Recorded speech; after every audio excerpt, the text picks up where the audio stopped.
Welcome to the Explainer. All right, today we're going on a really deep journey into an incredible mystical concept from the Zohar, the foundational text of Kabbalah.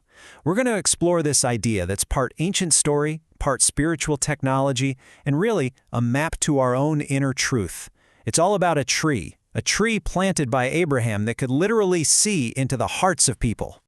So let's start right at the source, the text that kicks this whole thing off. This one sentence, it's kind of cryptic, right? But it hints at a tree with this mysterious, just awesome power. It wasn't just a plant. It was like an oracle. It could discern the very core of a person's spiritual alignment. And this single line, well, it opens up a whole world of meaning that we're going to unpack together. So to really get our heads around this, we're going to take you on a journey through 6 distinct stages. We're following this ancient method called pardes, which is a way of exploring a text on 4 different levels. We'll start with the simple story, the Pshat, and move to the hinted meaning, the Remez. Then we'll get into the interpretive layer, the Drash, before diving into the really secret cosmic stuff, the Sod. And then we'll bring it all home, see how this timeless truth applies to us today, and how to maybe cultivate this tree inside ourselves. Okay, let's dive right in. First layer of meaning, the Pshat, the simple story. Before we can get into all the cosmic mechanics and the inner meanings, we've got to start where the text does, with a man, a desert, and a tree that was unlike anything else on earth. This is the foundation, right? It's what all the deeper meanings are built on. So the Zohar says Abraham planted this special tree and a shell wherever he went. But look, this was not for shade, not for fruit, not in the way we think about it. I want you to just picture this. The desert sun just beating down, the heat shimmering off the sand, total emptiness. And right there, in the middle of it all, is a tree that seems to be generating its own light. It's a beacon. It's a living, breathing thing that feels almost alien in its vitality.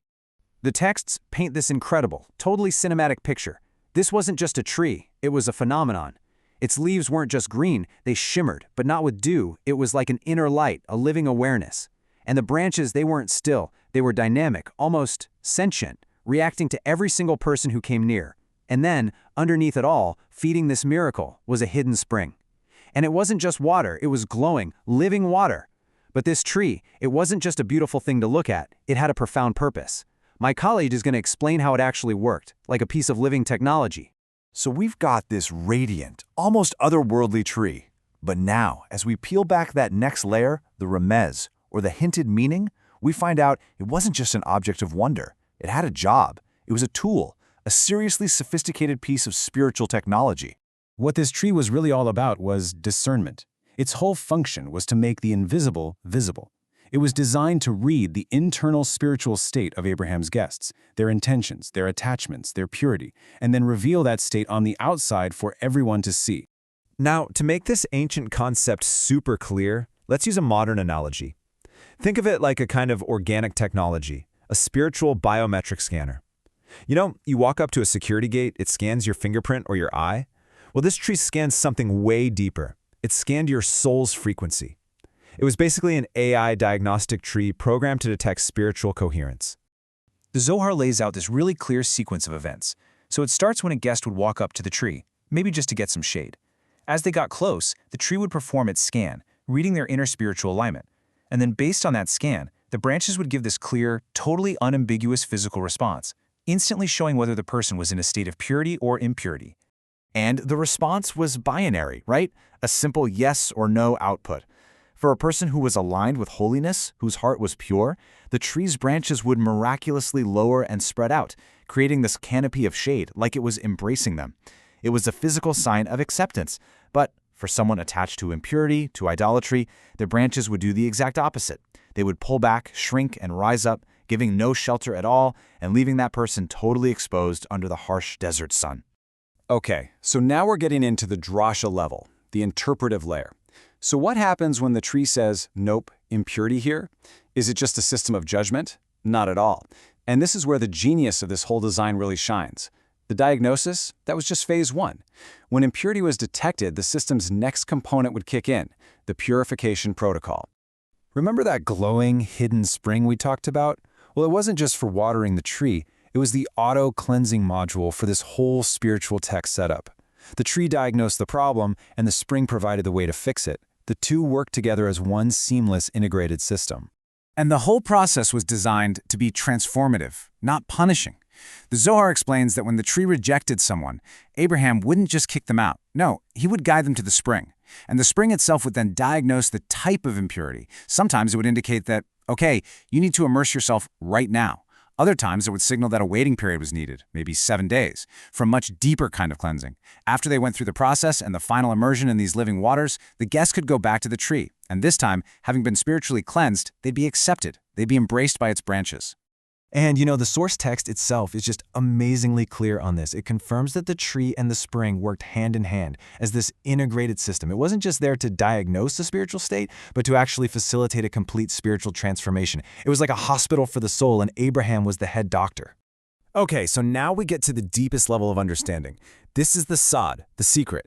Now we look past the story, past the function, and we look at the divine blueprints. This wasn't just some magic tree. It was a physical system running on cosmic laws.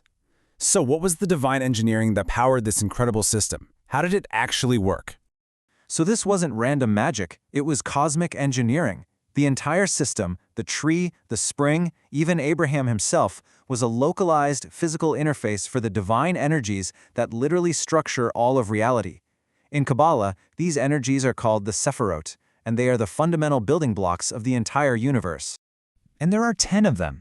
10 of these sephirot, these basic building blocks. You can think of them as divine attributes or channels that the infinite essence of the Creator flows through to become manifest in creation.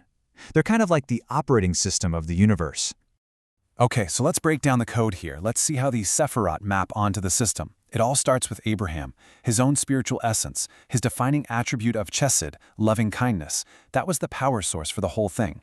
Then you have the roots of the tree. They tapped into the sephira of Yesod, the foundation, which is like the channel connecting the spiritual and physical worlds. It's the pipeline to divine truth. The tree itself, the part that gives the visible response, that corresponds to Malkut, or kingdom, which is the point of physical expression in our world. And finally, the spring, the source of cleansing. That was a manifestation of Binah, or understanding, the great cosmic wellspring where all renewal and purification comes from. So what this all boils down to is a principle of flow versus resistance. See, a person in a state of purity was spiritually coherent. Their energy was in total harmony with this divine flow, like clear light passing through a perfect prism. The tree just responded to that beautiful, harmonious flow. But an impure person, someone attached to falsehood, they created dissonance, like spiritual static. This impurity was a resistance, a blockage in the divine circuit that dimmed the light, and it was that resistance that the tree physically showed to the world.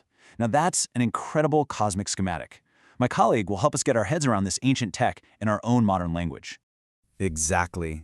I mean, that cosmic blueprint is just staggering to think about. So how can we understand this ancient technology today?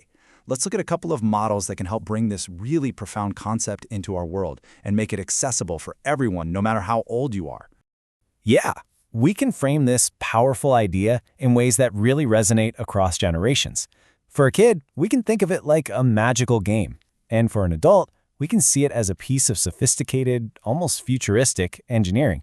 The core idea stays the same, it's just the language that changes. For a younger mind, this is straight out of a video game. I mean, imagine you're a character in some epic RPG. You walk up to this magical ancient tree. It scans you. If your character's alignment is, say, chaotic or impure, the tree glows red and its branches pull away. But that's not game over. No, it unlocks a brand new mission, the cleansing quest. The quest log tells you to go find the hidden spring of living water. And by completing that quest, by immersing yourself in the spring, your character's alignment shifts to lawful or pure. You gain purity points, and now when you go back to the tree, it glows green and gives you its blessing, maybe even a power-up. And for the adults in the room, my colleague can explain it from more of a systems engineering perspective. Exactly. For an adult mind, especially if you're into systems thinking or engineering, this is a piece of cosmic engineering. It's an adaptive, organic, sensory system. It uses biospiritual feedback loops to analyze the energetic signature of anyone who enters its field. So an impurity isn't seen as a moral failure. It's registered as a state of dissonance, a frequency that's just out of tune with the baseline reality. And this dissonance automatically triggers a pre-programmed purification protocol using that secondary module, the spring. The end goal here isn't judgment, it's systemic harmonization, restoring coherent energy flow within the person and bringing them back into alignment with the system. We've journeyed from the literal story to the cosmic schematic, but as my colleague is about to explain, the final and really the most important step is to bring this whole concept inside. So we've gone from the literal story in the desert, through its function, its protocol, all the way to the cosmic schematic that powers the whole thing. But the final, and honestly the most important step in this entire journey, is to bring this concept inward. Because here's the great secret of these ancient texts. They're not just history lessons about things that happened a long, long time ago. They are timeless living maps of our own inner world, our own consciousness. The real tree isn't in some desert in the past. It's growing inside of you, right now. This entire system, this beautiful piece of technology for discernment and purification, it exists as a potential inside each and every one of us. The tree is our conscience, it's our intuition, it's that deep, quiet, inner knowing. You could call it your higher self or your inner compass that always knows what is right and what is true, what is aligned with our highest good and what isn't. So let's bring it all together and map these parts internally.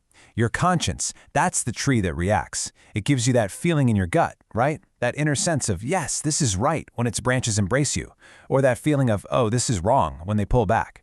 Your thoughts, your words, your actions, those are the visitors constantly coming up to the tree to be tested. And your own self-awareness, your willingness to look at yourself, to change, to apologize, to grow, that is the living water. That is your own personal hidden spring that allows for purification and renewal. And this idea isn't in a vacuum. You see it all over ancient wisdom. The metaphor of a tree to describe a person who is spiritually aligned, who is deeply rooted in truth. This verse from Psalms, it's not just pretty poetry. It's a description of a human being whose inner tree is healthy, strong, and planted in holy ground. And this leaves us with a final, kind of provocative thought, a call to action, really. The story of Abraham's tree isn't just something to admire, it's something to emulate. So the question for all of us is, what actions can you take today, this week, to better listen to your inner tree? How can you honor that intuitive sense of truth? And what practices can you start to engage in to purify your own inner spring and make sure its waters run clear? Thank you for joining us for this complete journey through the Pardes. We hope these ancient truths help you and your family improve your own dimensions this week. If you enjoyed this full chapter deep dive, please like, subscribe, and share which part of the journey touched your soul in the comments. We'll see you in the next chapter.